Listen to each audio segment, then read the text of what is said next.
À tous, merci de nous retrouver pour ce nouveau webinaire consacré, comme vous le voyez, aux nomades numériques, les digital nomades. Ils étaient 7,3 millions en 2019, aux États-Unis en tout cas, et ils sont aujourd'hui près de 11 millions, avec la situation qu'on connaît bien évidemment. Donc c'est un sujet aussi important pour les digital nomades eux-mêmes en tant qu'employés, mais aussi beaucoup de questions soulèvent pour les employeurs, autant de questions auxquelles on va pouvoir répondre aujourd'hui avec nos 4 experts de chez KPMG. Merci à vous 4 de nous rejoindre. Merci Valérie Boissou, partner in charge of the US French Corridor à New York. Merci à Sofiane Jaidi, Christina Cure, tous deux senior managers au Global Mobility Service de New York. Et merci à Stéphanie Chartier, avocat directeur au bureau de Paris. Vous êtes en live et nous sommes aussi en live, alors moi à la plage, mais vous chez vous sans doute. Vous êtes donc sur Facebook ou sur Zoom. Si vous êtes sur Facebook et sur Zoom, vous pouvez bien entendu poser vos questions. N'hésitez pas donc sur Zoom tout simplement en postant dans les Q&A. QNR pour la version française et on pourra y répondre. Et n'hésitez pas aussi à lever la main, tout simplement, si vous voulez prendre la parole en public, on vous donnera la parole. Si vous êtes sur Facebook, tout simplement posez vos questions dans les commentaires et on pourra y répondre à la fin de ce webinaire. Je donne tout de suite la parole à Valérie qui va nous présenter un peu le programme et partager la présentation. Absolument. Donc, merci d'accueillir l'équipe KPMG. Donc, je vais introduire le sujet du jour. C'est le télétravail. On peut voir que Clément nous a pris au mot. Donc, il est parti sur une plage aux Bahamas. Mais pour bon nombre d'entre nous, le télétravail, c'est plutôt à la maison ou c'est ailleurs. Et donc, c'est ce dont on va parler aujourd'hui, ces enjeux pour les individuels, pour les employés, mais aussi les enjeux pour l'employeur. Les deux sont quand même extrêmement liés. Alors, pour ce séminaire, c'est la deuxième fois qu'on collabore avec French Morning, donc je suis très contente qu'on ait l'occasion de renouveler cette collaboration. Et tu as parlé de notre corridor dont je suis en charge. Effectivement, c'est, on va dire, ce qui nous rejoint avec French Morning, côté francophone aux États-Unis. Donc, notre équipe, c'est une sorte de French Desk, si vous voulez, qui est basée aux États-Unis. On est à peu près 250 professionnels francophones, francophiles ou français basés aux États-Unis et on travaille pour les sociétés françaises sur toutes les lignes de service de KPMG, audit, tax et advisory. Plus particulièrement aujourd'hui dans ce cadre du télétravail, on va regarder en fait pourquoi on en est arrivé à cette situation de work anywhere. Ça va au-delà du work from home. Et pour parler de tout cela, effectivement, le plus logique, c'était de faire intervenir nos experts de KPMG en Global Mobility. Le Global Mobility, ce n'est pas un sujet vraiment nouveau. Beaucoup d'entre nous aujourd'hui sont certainement expatriés. Donc, l'expatriation, c'est vraiment le cœur de métier traditionnel et dans la problématique de cette mobilité. Mais on est en face aujourd'hui à quelque chose de nouveau qui est ce work from anywhere. Et c'est à la fois un sujet pour les expatriés, parce que l'expatrié va chercher peut-être à revenir travailler dans son pays d'origine, mais c'est aussi un phénomène au sein même du pays, en particulier aux États-Unis, où on a ce sujet d'aller travailler en mobilité inter-État, dont on va également parler aujourd'hui. Alors, on a évoqué le fait qu'on allait regarder ceci sous l'angle du salarié, donc des individus comme vous et des implications en termes d'immigration, de charges sociales, de paiement d'impôts. Et on va également regarder les implications pour l'employeur et vous verrez que en fait, ça explique peut-être comment aujourd'hui vous voyez votre employeur évoluer sur certaines de ces thématiques de télétravail. Comment on va faire tout ça? On regardera deux cas très concrets pour que vraiment vous vous sentiez proche de Christophe et de Cécile. Alors Christophe qui est expat français, travaille aux États-Unis, mais a décidé de repartir temporairement en France ou de faire des allers-retours avec la France et on verra ce que ça pose comme question. Je sais que parmi mes amis francophones français à New York, Beaucoup de familles sont en train de regarder comment rentrer à Noël, certaines pour plusieurs semaines. Donc, c'est vraiment le cœur du sujet de ce qu'on va voir avec le cas de Christophe. Et on parlera ensuite de Cécile. Cécile qui travaille aux États-Unis et sous green card aux États-Unis, mais devrait travailler à New York. Néanmoins, aujourd'hui, basée dans un autre État, on a choisi le Connecticut, mais vous verrez que ça s'applique à n'importe quel État. Je sais qu'aujourd'hui, on a également des gens qui nous écoutent qui viennent du Canada. Donc, on verra aussi la problématique US-France, en fait, se translate assez bien sur la problématique Canada-France. Donc, vous verrez probablement aussi des réponses à vos propres situations si vous êtes basé au Canada.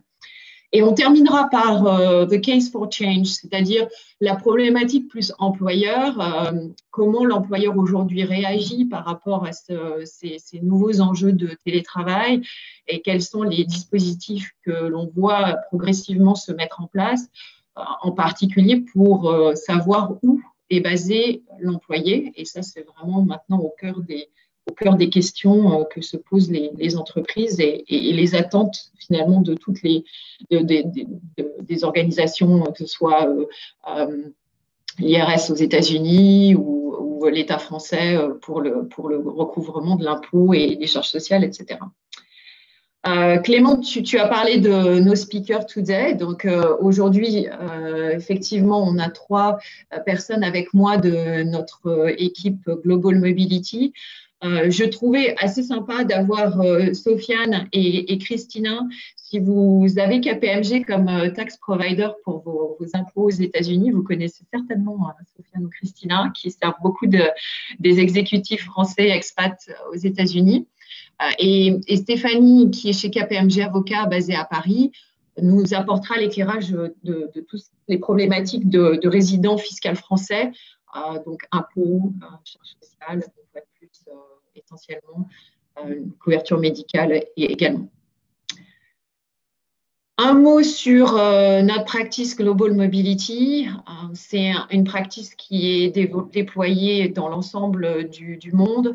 On a 4500 professionnels qui couvrent la mobilité chez KPMG et il faut vraiment penser à la mobilité comme quelque chose de très intégré. Donc évidemment, ça passe par l'élaboration des tax returns pour les expatriés partout dans le monde, mais ce n'est pas limité à ce type de service. On couvre également des problématiques de payroll, d'immigration, de tout ce qui va être au cœur des travelers, en fait, de cette migration entre juridictions et entre pays.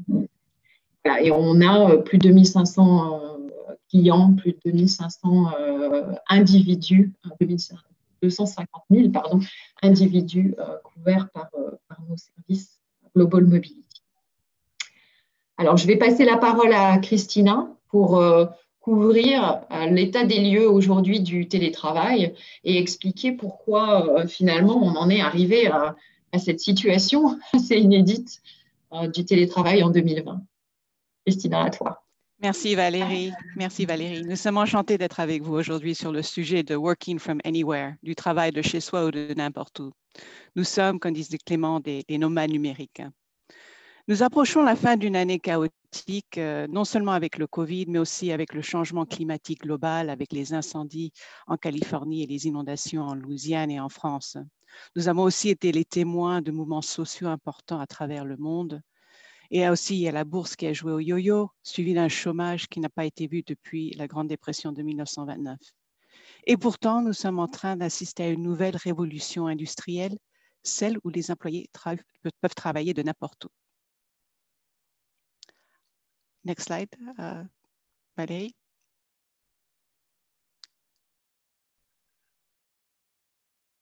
Valérie, next slide. Thank you. Ces changements de mode de travail ont accéléré comment les compagnies réfléchissent sur le travail dans le futur. Le nouveau normal n'est pas un monde qui travaille dans les bureaux, mais un monde qui focus sur le travail au lieu du bureau. Les chefs d'entreprise estiment que la plupart des employés post-Covid ne reviendront pas travailler dans les bureaux, en tout cas pas en plein temps, et que les sociétés vont devoir s'adapter à ce nouveau futur et cette nouvelle forme de travail. Next slide, please. Travailler de n'importe où n'est pas un phénomène nouveau. Le nombre de nomades numériques qui adoptent ce mode de vie a augmenté dans les dernières années, avec l'évolution des nouvelles technologies, de l'information et de la communication, qui jouent un grand rôle. Pensez aux personnes qui font du freelancing ou les contrats irréguliers. Si on regarde ce slide, on commence avec la situation traditionnelle de travailler au bureau 100% du temps. Cela a évolué avec les employés qui sont devenus plus mobiles et aussi avec le prix de l'immobilier où les entreprises ont réévalué la nécessité d'avoir des bureaux pour 100% des employés. Pensez au concept de hoteling où l'employé n'a pas un bureau fixe dans l'entreprise. C'est quelque chose qui a été adapté par KPMG, ça fait plusieurs années maintenant. Et vraiment, le COVID a vraiment ouvert les portes pour le working from anywhere. Next slide. Mais attention, hein, le phénomène de working from anywhere comporte des risques non seulement pour les employés, mais aussi pour les employeurs. Prenons un exemple. Disons que pre-COVID, vous travaillez à New York et que vous vivez au New Jersey et que depuis le mois de mars, depuis COVID, hein, vous travaillez à la maison dans le New Jersey. Dans cette situation, dans quel état allez-vous payer l'impôt? À New York, où vous travaillez avant le COVID, ou à New Jersey, où vous êtes en train de vivre depuis le mois de septembre? Stéphanie, peux-tu élaborer sur ce thème? Oui, Christina, tout à fait. Ce que tu évoques au niveau des États peut se transcrire de manière plus globale. Si un employé décide de travailler dans un autre pays, cela peut entraîner des risques pour lui et pour son employeur. Il faut penser à l'immigration, c'est le premier sujet. Est-ce que cette personne a le droit légalement de travailler dans cet autre État? A-t-il un permis de travail? A-t-il besoin d'un visa? Combien de temps peut-il rester dans ce pays? D'autres questions, c'est où doit-il payer ses impôts? Et quid de la sécurité sociale? Enfin, a-t-il une couverture médicale adaptée? Ça peut aussi avoir des incidences pour son employeur. Son employeur doit-il faire une retenue à la source d'impôt sur son salaire? Et va-t-il devoir acquitter de l'impôt dans 2 pays et non plus dans un? Autre question, où est la résidence fiscale de cette personne? Où doit-elle payer son assurance chômage? Et enfin, est-ce que la présence de cet employé dans un autre pays crée une problématique fiscale pour l'employeur par la constitution de ce qu'on appelle un permanent establishment, c'est-à-dire un établissement permanent, un pays, dans cet autre État? Et d'ailleurs, Stéphanie, ces questions se posent aussi aux États-Unis, comme mon exemple précédent. Si un employé décide de changer sa résidence dans un autre État, tout en gardant son même employeur, quelles sont les conséquences? Alors, le but de ce slide est de faire prendre conscience que le choix d'un employé d'effectuer un télétravail à partir d'un autre pays ou d'un État, que celui où cet employé est assigné, peut avoir un impact significatif pour l'employeur. Il serait donc judicieux qu'un employé informe son employeur d'une considération d'un télétravail en dehors de l'État où son emploi est localisé. C'est un domaine où KPMG peut assister votre employeur à analyser une considération d'un télétravail pour déterminer les risques et les conséquences. Alors, nous avons relevé 3 sujets qui seront importants pour l'employeur. Et pour chacun de ces sujets-là, nous avons des points à considérer. Alors, le premier sujet, c'est l'imposition des salaires. Et les points à considérer sont les suivants. Déterminer la localisation de l'endroit où le paiement du salaire doit être effectué, ainsi que l'endroit où les impôts à la source doivent être prélevés. Existe une convention fiscale entre les 2 pays? Alors, en ce qui concerne les États-Unis et la France, il y a une convention fiscale, mais il faut savoir que c'est surtout au niveau fédéral. Certains États suivent les autorités fiscales fédérales au niveau de cette convention. D'autres États ne la suivent pas. Existe une réglementation du télétravail? Où doivent s'effectuer les prélèvements sociaux et où doivent s'effectuer les paiements de l'assurance maladie? Ensuite, comme je l'évoquais brièvement précédemment, un autre point à considérer pour l'employeur, c'est en matière d'impôt sur les sociétés. Est-ce que le télétravail de ce salarié dans une juridiction fiscale autre va créer une exigence en matière d'impôt sur les sociétés pour l'employeur? Dans une telle hypothèse, comment va-t-il falloir déterminer les profits générés par le salarié en télétravail dans cette autre juridiction fiscale? Et une autre question, c'est y a-t-il des frais intersociétés, une refacturation du salaire? Merci Stéphanie. Et d'autres points à considérer. Donc, il y a du côté US, il y avait l'impact du CARES Act qui a été signé en mars 2020. Il y a aussi le cyber security, la sécurité des données informatiques. Les sociétés sont très... c'est quelque chose qui est très important pour les sociétés. Il y a aussi l'assurance santé, maladie par État et aussi par pays. Question d'immigration, résidence, permis de travail, mais aussi les droits du travail comme le licenciement. Donc, nous allons maintenant analyser ces deux questions, enfin ces questions que Sofiane et que Stéphanie ont posées avec deux scénarios concrets, celle de Christophe et celle de Cécile.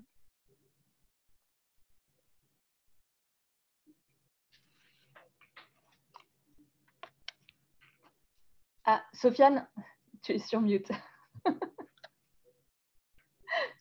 Excusez-moi. Alors aujourd'hui, nous avons avec nous Christophe. Christophe est d'une nationalité française. Il vit aux États-Unis, à New York. Il a un contrat local. Il a un visa H1. Et aujourd'hui, sa déclaration d'impôt elle est assez simple.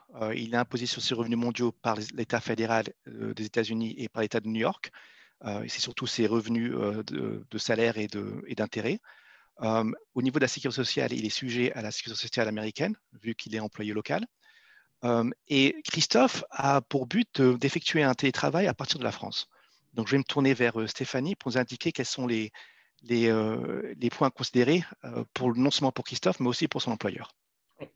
Alors, effectivement, comme tu le soulignais, demain, professionnellement, Christophe va continuer de travailler pour son employeur américain, comme aujourd'hui, mais de chez lui. Et ce chez lui, c'est en France.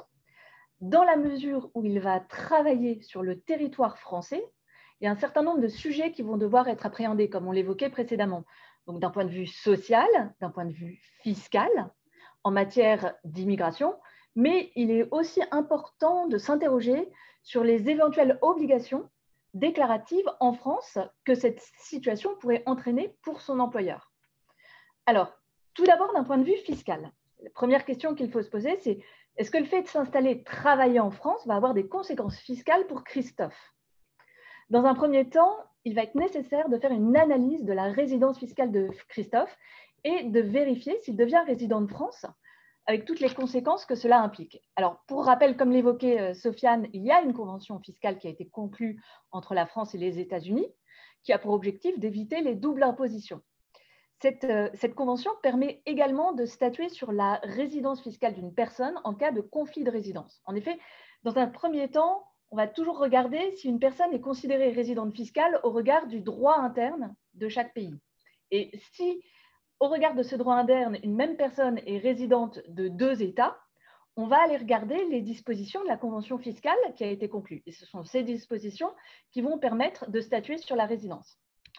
A priori, si Christophe s'installe, on va dire, de façon pérenne en France, il est susceptible de devenir résident de France, avec une obligation de déclarer ses revenus mondiaux en France. Donc, évidemment, cette situation va avoir aussi des incidences sur ses obligations fiscales américaines.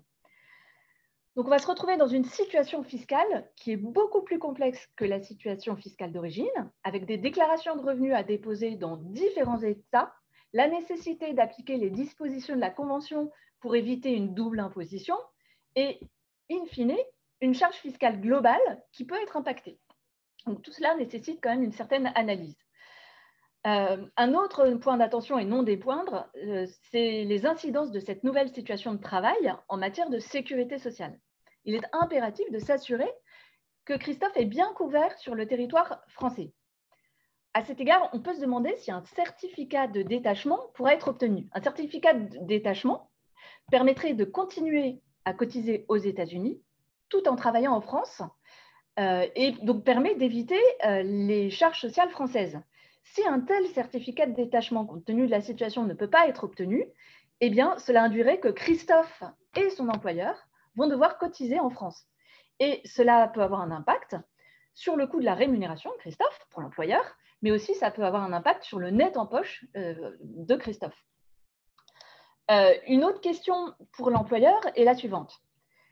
Est-ce que l'installation de Christophe peut avoir des conséquences en matière de reporting pour l'employeur américain et particulièrement en France? Si Christophe devient imposable en France sur ses salaires, La question qu'on peut se poser, c'est va-t-il devoir, l'employeur, prélever et reverser aux autorités fiscales françaises l'impôt français dû par Christophe sur ses salaires? Et pour ce faire, devra-t-il s'enregistrer auprès des autorités françaises? En effet, pour rappel, un système de prélèvement à la source d'impôt sur le revenu a été mis en place en France en janvier 2019 pour les résidents fiscaux de France. S'il apparaît que c'est la législation sociale française qui est compétente, eh bien l'employeur américain va aussi devoir s'enregistrer auprès des autorités sociales françaises et, bien entendu, s'acquitter des cotisations sociales qui sont dues. Un autre point, effectivement, rien ne change dans la situation professionnelle de Christophe, si ce n'est le lieu d'exercice de son activité professionnelle. Donc, comme on l'évoquait précédemment, est-ce que ce changement entraîne une obligation en matière d'impôt sur les sociétés en France pour son employeur? Concrètement, peut-on considérer que la présence de Christophe en France constitue un établissement stable de l'employeur américain en France? Et dans cette hypothèse, comment allouer une partie des profits et des coûts à la France? Alors ça, c'est un sujet qui vraiment nécessite une analyse au cas par cas. D'un point de vue immigration en France, on n'aura pas trop de sujets puisque Christophe a la nationalité française. En revanche, on peut raisonnablement envisager que même s'il s'installe de façon pérenne en France, il va devoir se rendre aux États-Unis assez régulièrement pour voir son équipe, éventuellement rencontrer des clients. Et dans ce cas, Sofiane, quid en matière d'immigration? Quid avec son visa? C'est un très bon point, Stéphanie. En effet, il sera conseillé à Christophe de consulter son avocat pour s'assurer que le fait qu'il travaille d'effectuer un télétravail à partir de la France n'a pas d'impact sur son visa et ne le met pas n'y ait pas de conséquences pour revenir aux États-Unis.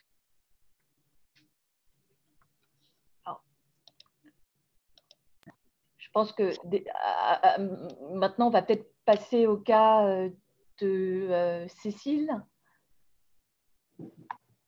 Alors, avant peut-être de passer à Cécile, je voulais juste préciser deux points, Stéphanie. Alors, on avait en particulier une question dans le chat de la part de Nicolas en Californie, qui, je pense, est sans doute reconnu dans le portrait de Christophe. Donc, Nicolas, si ce n'est pas le cas, je vous invite à vous manifester, parce que votre question portait sur puis-je m'établir en France de façon temporaire. Donc, je pense qu'on a entièrement répondu à ce type de problématiques et social security, etc. Moi, ma question, Stéphanie, portait sur les conventions fiscales. Donc, tu as évoqué le fait qu'effectivement, on a ces conventions qui, a priori, évitent la double taxation. Je sais qu'à titre personnel, depuis maintenant 8 ans, je suis aux États-Unis et j'ai effectivement vu comment la mécanique se met en place concrètement d'utiliser ces conventions fiscales. Je reste toujours avec un point d'interrogation sur le fait que je ne paye quand même pas plus d'impôts. Et donc, malgré tout, ma question, c'est quelle est l'efficacité de ces conventions fiscales? Est-ce que véritablement, il n'y a pas de frottement pour les particuliers sur l'impôt? Alors, je dirais déjà que le mécanisme d'élimination de la double imposition peut varier d'une convention à l'autre. Si je prends très concrètement le cas de la France. En France, lorsqu'on a, on va dire, sur une rémunération, une partie de sa rémunération qui est imposable dans un autre État. Par exemple, Christophe, dans le cas qui nous concerne, s'il devenait résident fiscal de France, il resterait imposable aux États-Unis sur ses jours d'activité américains, du fait de son employeur américain. Et donc, ces jours américains ouvriraient droit en France, pour éviter toute double imposition, ça ouvrirait droit à un crédit d'impôt. Ce crédit d'impôt, en France, il est fictif, c'est-à-dire que c'est un crédit d'impôt qui est égal à l'impôt sur le revenu français afférent à ce revenu. Concrètement, qu'est-ce que ça veut dire? Ça veut dire que le crédit d'impôt auquel on va avoir droit, ça va être un pourcentage d'imposition qui va être le pourcentage d'impôt français. Donc, on peut se retrouver avec quand même un frottement s'il y a une différence de taux d'imposition entre les deux États. Mais en soi, il n'y a pas de double imposition. D'accord. Voilà. Donc, plus que tu évoquais, Sofiane, sur le fait que les États aux États-Unis peuvent aussi ne pas forcément complètement adhérer aux conventions fiscales c'est ce que je disais. Nationales. Que, même s'il y a ces conventions, la charge fiscale globale de Christophe peut être impacté par, ce move, par ce changement de résidence fiscale. D'accord. Et autre question sur la résidence fiscale. Alors moi, j'ai toujours en tête ce nombre de jours, 183 jours. Si on reste moins de 183 jours, finalement, on échappe à la résidence fiscale. Ça fonctionne comme ça avec la France? Tu l'as un peu évoqué, mais je voulais reclarifier. Alors, juste, ce n'est pas aussi simple que ça. Pour déterminer une résidence fiscale, on va avoir un faisceau d'indices qui vont nous permettre de statuer. Mais surtout, ce qui est important de garder en tête avec la France, c'est que la France n'a pas une approche annuelle de la résidence. C'est-à-dire que si Christophe s'installe en France le 1er septembre, il s'installe avec armes et bagages, il s'installe, trouve un appartement et remplit tous les critères pour devenir résident fiscal, eh bien, nous, en France, on le considérera comme résident fiscal à partir du 1er septembre, date à partir de laquelle il remplit les conditions de résidence fiscale. Donc, je ne regarderai pas les premiers mois de l'année, au cours desquels il ne remplissait pas ces conditions, mais à partir du moment où il est résident, on va le traiter comme tel. D'accord. Bon, je crois que c'est très clair. Alors, je vous laisse parler de Cécile. Parlons de Cécile. Je vais repartager mon écran.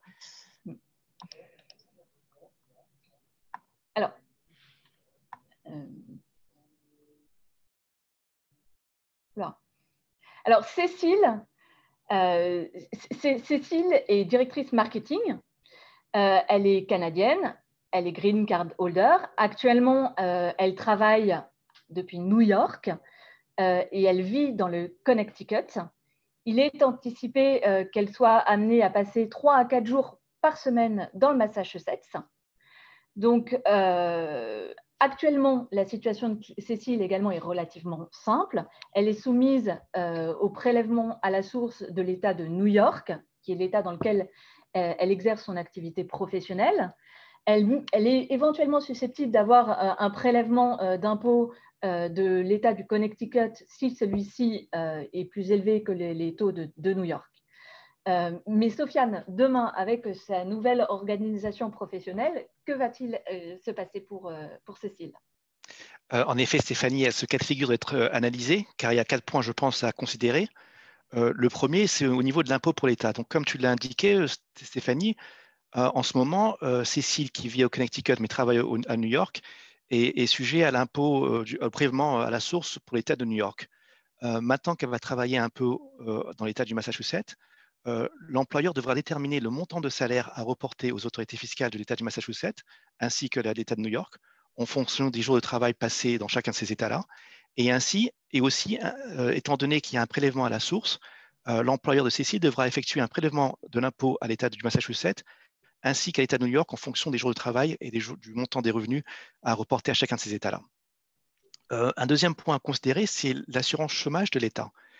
Il faudra déterminer l'État pour lequel l'assurance chômage doit être maintenant retenue, si ça reste New York ou s'il y a un montant aussi à prélever pour l'État du Massachusetts, et aussi vérifier s'il n'y a pas d'autres charges dont Cécile devra payer pour l'État du Massachusetts. Maintenant, il y a aussi un troisième point qui est l'impôt pour la société. La société de Cécile devra sûrement payer des impôts à l'État du Massachusetts. Elle devra aussi s'enregistrer auprès des autorités fiscales des autorités du Massachusetts. Et enfin, faire en sorte qu'il y a possibilité de soumettre l'impôt à l'État du Massachusetts au niveau des impôts à prélever pour les revenus que Cécile va gagner en travaillant dans l'État du Massachusetts. Le dernier point, c'est un point de gouvernance. Si on est dans un cas de figure où l'impôt de l'État de Massachusetts est supérieur à celui de New York et du Connecticut, est-ce que l'employeur a en place une politique qui permet que l'employé ne soit pas impacté? Alors, je vais donner un exemple. Cécile, maintenant, on lui dit d'accord d'aller en mission dans l'État du Massachusetts.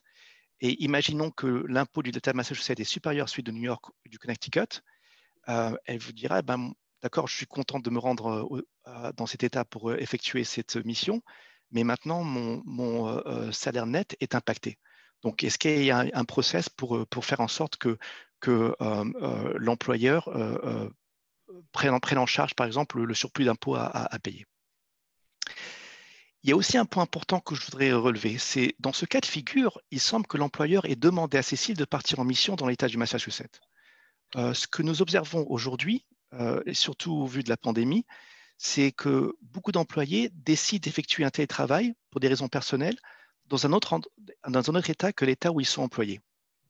Par exemple, quelqu'un qui est basé à New York décide de partir en Californie pour des raisons personnelles. Cette personne dit en fin de compte, les bureaux sont fermés, donc autant me rendre en Californie, j'ai de la famille là-bas, etc., et passer du temps avec ma famille. Alors, il faut que ces personnes réalisent que ces décisions peuvent avoir des conséquences non seulement pour eux, mais aussi pour l'employeur.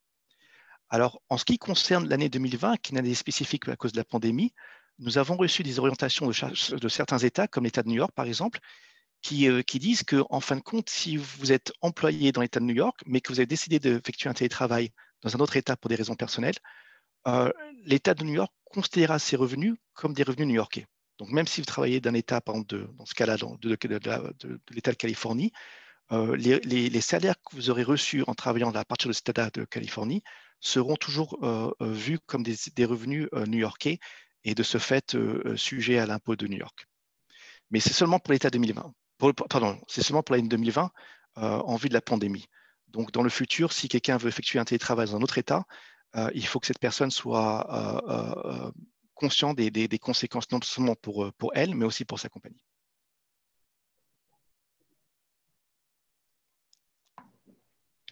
Donc ça pose la question, Sofiane, d'un sujet pratique. Je pense que si on est expat aux États-Unis, on a déjà rencontré, qui est de traquer son calendrier de déplacement. Alors en ce moment, on est peut-être moins mobile au sein même des États-Unis, mais en temps normal, c'est un sujet qui se pose quand on élabore sa déclaration fiscale. Tu as des conseils pour C'est un très bon ça? point, Valérie. Et on a un outil qu'on propose ici à KPMG qui s'appelle International Business Traveler. On l'appelle IBT, et qui permet à une compagnie de traquer un peu les nombres de jours de travail passés dans différents États pour s'assurer et pour vérifier s'il n'y a pas de prélèvement à la source à faire cet État et d'impact non seulement pour l'employé, mais aussi pour l'employeur.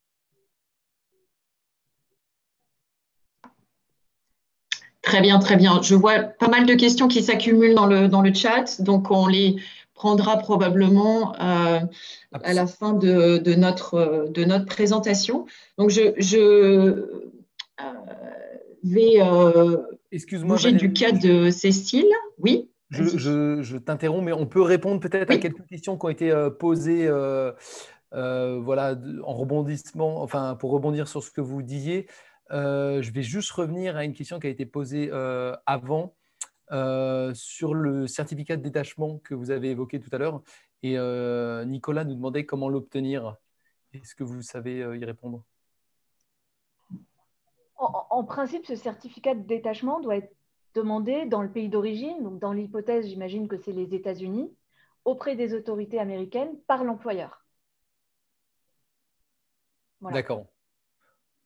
Ok, super. Et alors, il y a une deuxième question qui peut être, pour revenir à ce que vous disiez à l'instant, comment faire le prélèvement à la source en France si mon entreprise me paie en dollars sur un compte américain et n'a pas d'entité en France? C'est pour quelqu'un qui est en H1B, c'est Mathias, et déjà en France depuis presque 6 mois. Alors ça, c'est peut-être très technique. C'est très technique et c'est le sujet que j'évoquais assez rapidement dans la présentation. C'est-à-dire que la première question, c'est de savoir si vous devenez résident fiscal de France. Ça, c'est le premier sujet.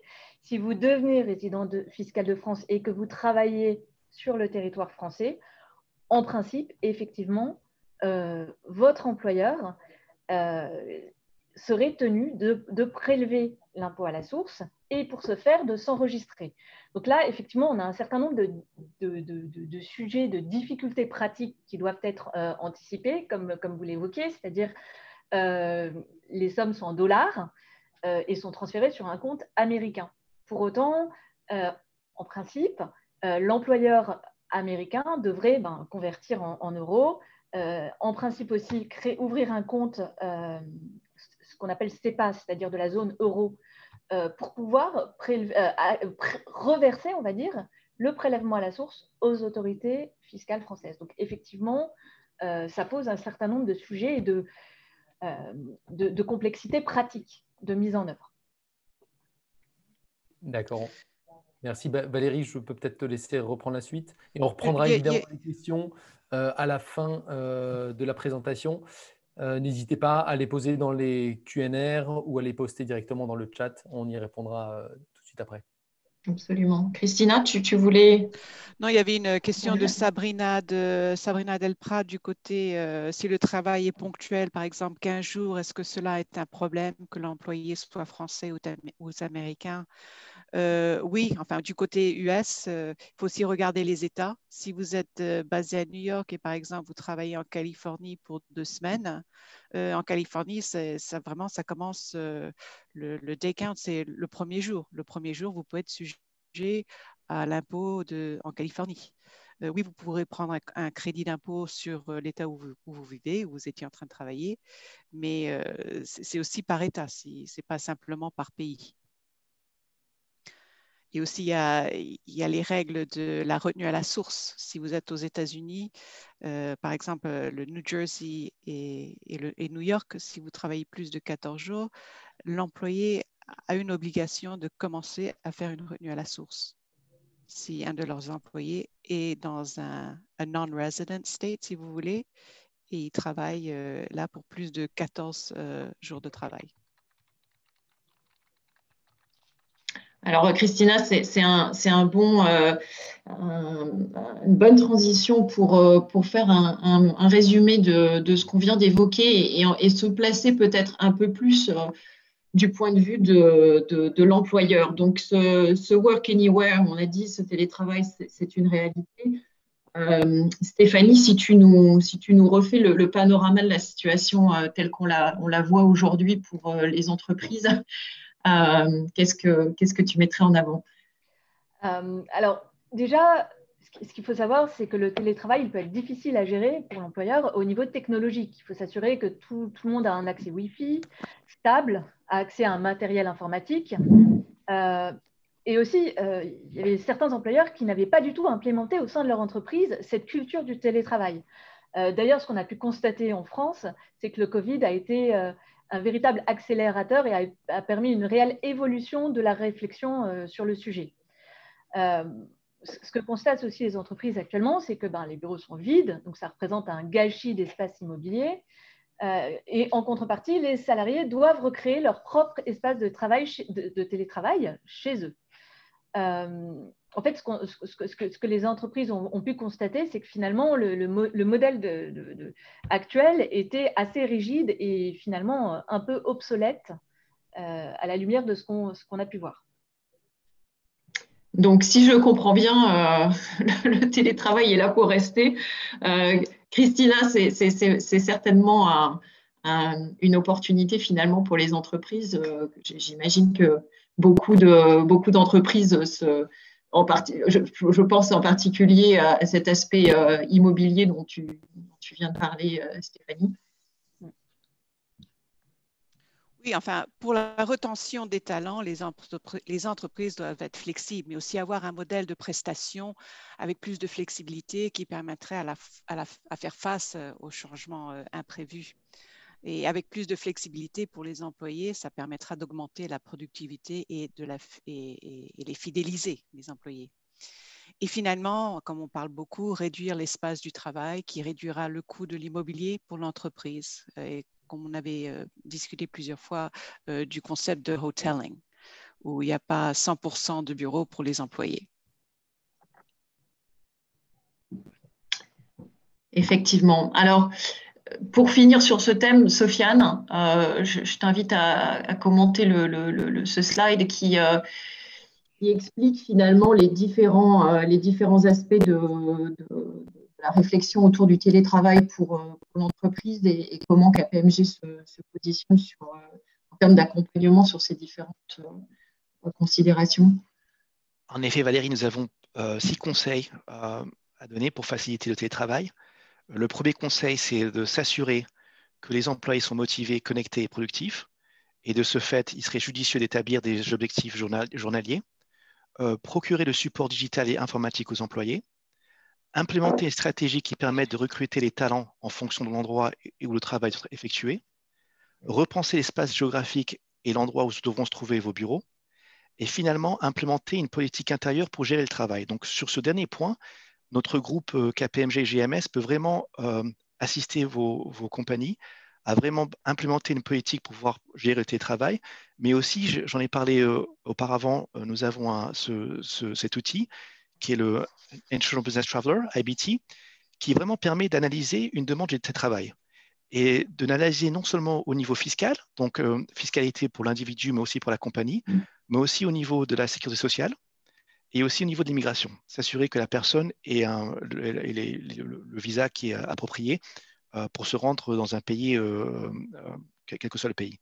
Et donc, c'est un outil qui est assez prisé en ce moment pour analyser ces situations-là et pour être sûr que le fait qu'un employé se rende dans un autre pays ou dans un autre État pour effectuer un télétravail n'a pas d'impact négatif non seulement pour l'employé, mais aussi pour l'employeur.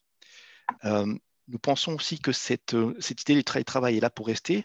Nous espérons que le Covid disparaîtra très prochainement, mais vraiment le télétravail, cette idée-là de pouvoir travailler de n'importe où, et c'est une idée qui est là pour rester. Et de ce fait, c'est vraiment important pour les employés et pour les employeurs de pouvoir gérer cette nouvelle donne. Ouais, je crois que c'est vraiment, comme tu l'as dit, une thématique sur laquelle on n'a pas fini de réfléchir collectivement au sein de l'entreprise et au-delà des opportunités. On ressent déjà, je pense, si vous êtes employé, cette volonté de l'employeur de ne plus subir la mobilité, mais d'anticiper la mobilité. C'est une réflexion, Stéphanie, que tu m'as faite quand on préparait ce séminaire et j'ai trouvé ça vraiment excellent en résumé de la discussion d'aujourd'hui. On va voir à titre personnel l'employeur bien plus engagé dans la compréhension et le suivi du mouvement des employés, ce qui peut-être, avec en particulier notre profil français, nous apparaître comme un peu d'invasion dans nos choix de vie privée. Mais on comprend au travers de tout ce qu'on a présenté aujourd'hui les enjeux que ça peut représenter pour l'employeur qui a des responsabilités de taxes, etc., qu'il doit bien sûr honorer. Alors, on va passer à la partie questions-réponses. Si jamais on n'arrive pas à répondre à toutes vos questions, je vous encourage à continuer la conversation avec nous, nous joindre. Vous avez nos coordonnées sur les slides qui seront disponibles pour les participants après le séminaire. Et vous pouvez nous joindre, nos coordonnées sont également dans l'invitation du séminaire. Il faut savoir que KPMG, nos services de Global Mobility, on les dispense pour les entreprises, mais on intervient finalement pour des entreprises où il peut y avoir un seul expatrié. Donc, on est vraiment proche des problématiques de l'individu dans tous ces aspects de mobilité. Donc voilà, je vais m'arrêter là et peut-être vous laisser, Sofiane, Stéphanie, Christina, regarder les questions dans le chat, dans les différents éléments qui peuvent poser certaines questions. Il y a une question de Sabrina. Alors, juste pour faire rebondir sur ce que tu disais, Valérie, et merci à vous quatre pour la présentation. Évidemment, on retrouvera vos coordonnées sur frenchmorning.com. Le webinaire sera bien entendu rediffusé ensuite. Et alors, il y a une question assez fine, c'est vrai, qui est posée par Sabrina, qui demande à partir de quel moment on peut considérer que c'est un business trip et non du télétravail. Et donne l'exemple d'un directeur qui se déplace de New York en Californie pour signer un deal et qui en profite pour faire du team building. Quel est le niveau de tolérance et à quel moment on franchit peut-être la barrière? Je peux répondre à la question de Sabrina. Donc, la Californie, c'est en général un jour. Hein, il n'y a pas un minimum. De façon pratique, en général, nous on regarde 5 à 10 jours, mais ça aussi on prend la situation de si une personne gagne 50 000 $ par an et une personne qui gagne 1 million. Le sourcing, si vous voulez, du nombre de jours sur le nombre total de jours de l'année, ça peut être un montant assez différent. sur ce qui est considéré taxable en Californie ou non. Aussi à savoir, c'est que si la personne a des impôts payés en Californie à cause du télétravail de 15 jours, par exemple, il va pouvoir prendre un crédit d'impôt sur la déclaration new-yorkaise. Donc, il n'y a pas vraiment une double taxation, mais quand même, il faut savoir qu'il peut avoir, si l'impôt est plus fort en Californie, qui est entre 9,3 et 13%, que celui de New York. Enfin, si c'est État et ville de New York, c'est plus ou moins pareil. Mais si par exemple, ils sont au Texas, ils sont dans un État où l'impôt est de 5%, ça n'a vraiment pas à voir dans la poche les impôts. Il n'y aura pas des impôts complémentaires, si vous voulez, pas de double taxation.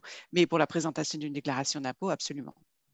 Si je peux ajouter un point, c'est dans le cas de figure que Sabrina a relevé, c'est-à-dire que la personne qui va en Californie pour signer un contrat et aussi après pour faire du team building, ces jours passés seront vus comme des jours de travail.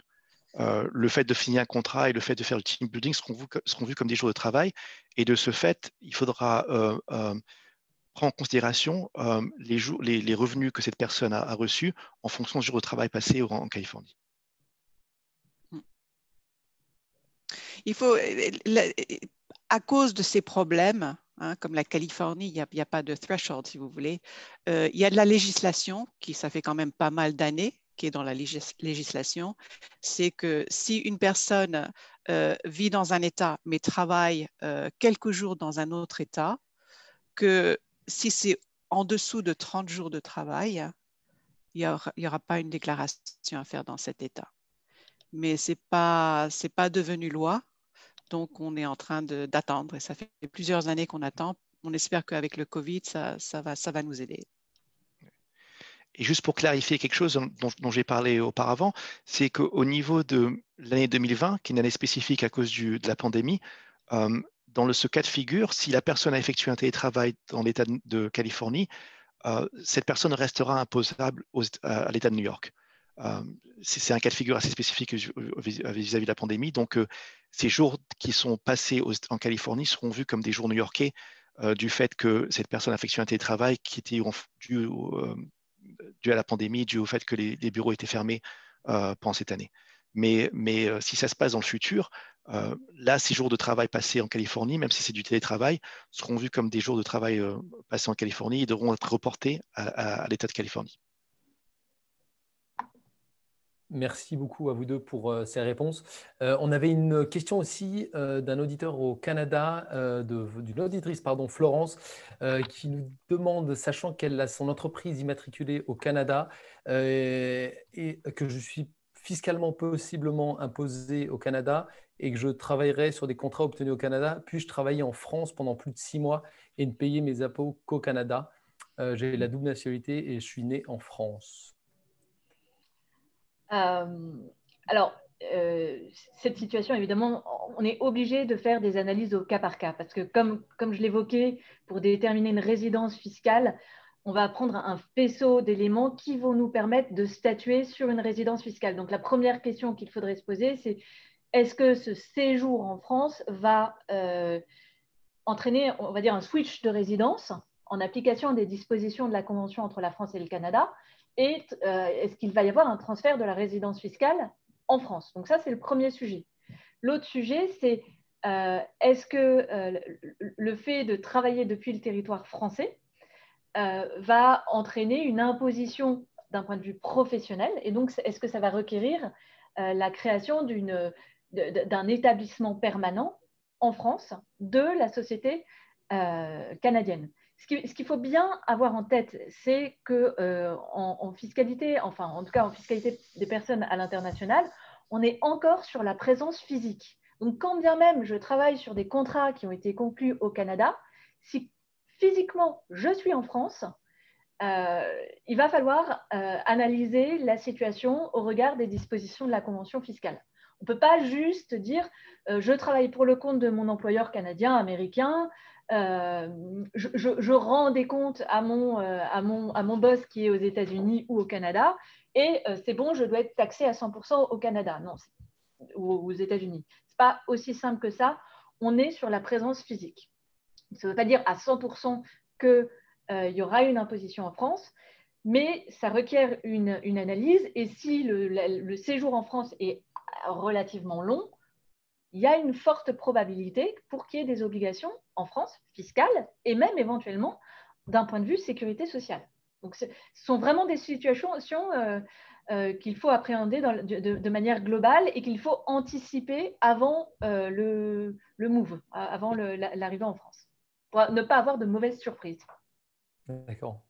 Merci Stéphanie. Je pense que ça répondra à la deuxième partie de la question de Florence, qui était de savoir si c'était valable aussi entre le Canada et les US sans avoir forcément la double nationalité ou un visa. Donc, si c'est la question physique, voilà, ça répondra à la question, j'imagine. D'accord. Oui, le traité ne s'appliquerait pas parce que c'est au-dessus des 6 mois. D'accord. Okay. Parce que le traité, en général, il y a un traité une convention entre Canada et les États-Unis qui disent que si la personne est aux États-Unis pour moins de 183 jours, elle continue à être payée du Canada et il n'y a pas de ce qu'on appelle de recharge des US au Canada. Le traité peut être appliqué, donc pas d'impôt à payer aux US pour une personne qui est aux États-Unis pour moins de 6 mois. Si c'est au-dessus de 6 mois, le traité ne peut pas être appliqué, donc elle commence à être taxée aux États-Unis sur les jours de présence de travail, pas de vacances, sur les journées de travail aux États-Unis. Et au Canada, elle prendra un crédit d'impôt pour les impôts payés aux États-Unis. Donc, encore pas de double imposition aux impôts, mais elle va payer l'impôt le plus fort des deux pays. D'accord, merci. On avait une autre question de Rad qui demandait, je suis résident dans l'État du Massachusetts et mon employeur est basé au Massachusetts aussi. Je dois temporairement travailler en Californie pour vendre sa maison. Est-ce que je suis taxé sur mes revenus salariaux en Californie? À partir de combien de temps en résidence temporaire en Californie? Alors là, ça va être aussi peut-être un peu trop technique pour y répondre. Du côté de Massachusetts, pour la pandémie, et ça va être appliqué jusqu'au 31 décembre. Si vous étiez basé à l'État de Massachusetts et que maintenant vous êtes en Californie pour les parents ou des trucs personnels, vous allez continuer, ou Massachusetts va prendre en compte que vous continuez à payer les impôts au Massachusetts pour les jours travaillés en Californie.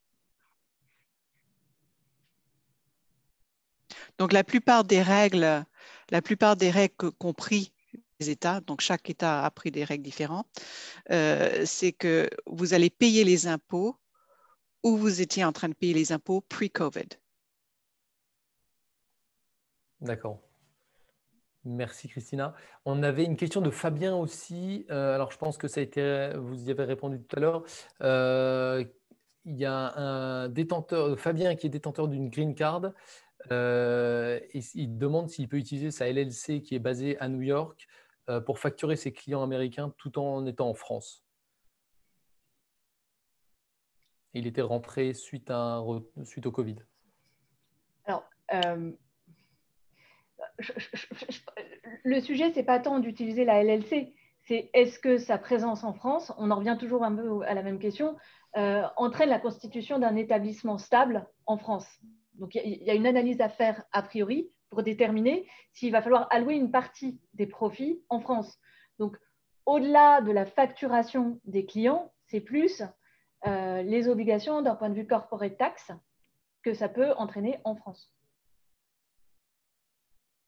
En termes d'obligations fiscales, on va dire. Éventuellement d'enregistrement également auprès des autorités françaises. D'accord. Merci Stéphanie.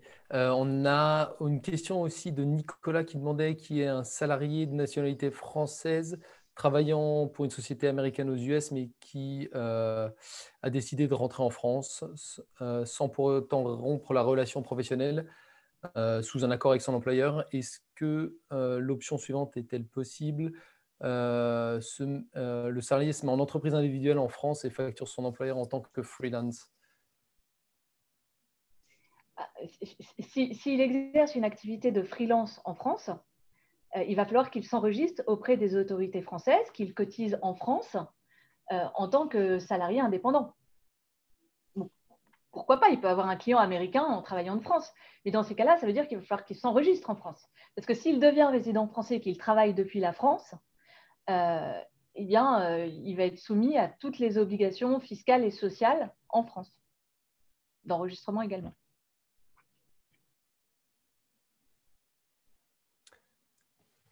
Super, merci beaucoup. Je ne sais pas s'il y a encore des questions, n'hésitez pas à les poser. On va bientôt terminer ce webinaire. Est-ce qu'il y a des précisions que vous voulez apporter aussi, peut-être Sofiane, Christina, Stéphanie ou Valérie, pour nos auditeurs? Moi, je voulais juste souligner la grande connaissance de Sofiane, Christina et Stéphanie. C'est assez bluffant parce qu'il faut quand même voir qu'aux États-Unis, on a plus de 50 États et comme on l'a bien vu, les règles sont différentes par État et il y a des problématiques de mobilité inter-État qui ont toujours été là, mais qui sont visiblement peut-être même rendu un petit peu plus flexible, un peu plus souple dans le cadre de cette période de Covid. Mais bon, c'est un travail vraiment détaillé de comprendre chaque convention entre chaque État. Donc, c'est remarquable. Je pense qu'on voit bien aussi la complexité de naviguer ces situations seules. Faire ses impôts aux États-Unis seul, c'est vraiment extrêmement compliqué à partir du moment où on commence à être un peu en mobilité ou dans des situations de freelance, comme ça a pu être évoqué aujourd'hui. Voilà. Donc, moi, ma seule conclusion de cet échange, c'est je pense qu'au travers des questions, on soulève des problématiques qui ne sont pas forcément des problématiques nouvelles du fait du Covid, mais simplement cet éclairage du Covid et la place que vient de prendre le télétravail soudain en 2020 met le doigt sur des sujets qui peut-être existaient déjà, étaient peut-être traités ou partiellement ou pas du tout. Et voilà, et simplement pour lesquels aujourd'hui c'est plus difficile d'ignorer qu'il y a ces situations à gérer et définitivement plus difficile à ignorer pour l'employeur. Et je pense qu'on va tous le ressentir au cours des mois qui viennent. C'est vraiment cette prise de conscience des entreprises et cette volonté d'être beaucoup plus en anticipation sur les lieux de travail des salariés. Donc, on verra si ma prophétie se réalise, mais je sais que même déjà, moi, à titre personnel, je le ressens dans la façon de travailler au sein de KPMG. Donc, je pense que c'est vraiment une réalité. Et aussi pour ajouter, Valérie, c'est que le télétravail, c'est aussi les business trips. Hein. Les business trips, les mêmes règles s'appliquent. Il ne faut pas simplement penser télétravail. Si vous avez des business trips de 2 semaines ou d'1 mois dans un autre État, les règles conformes à la retenue à la source, à payer les impôts dans cet État, s'appliquent aussi. Hein. Effectivement. Super, merci. Clément, merci. Merci à vous quatre, c'était très intéressant. On retrouve évidemment le webinaire qui sera reposté sur Facebook et sur French Morning, bien entendu. Vous pourrez retrouver le webinaire qui sera diffusé aussi dans la newsletter et retrouver les coordonnées de Sofiane, Stéphanie, Valérie et Christina. Merci beaucoup à vous quatre. On se retrouve très bientôt sur French Morning et moi je vais retourner à la plage. Ah, c'est peut-être l'envers du décor qui conclura ce webinaire. On n'y croyait pas. Merci à tous. Au revoir. Merci. Au revoir. Merci. Au revoir. Au revoir.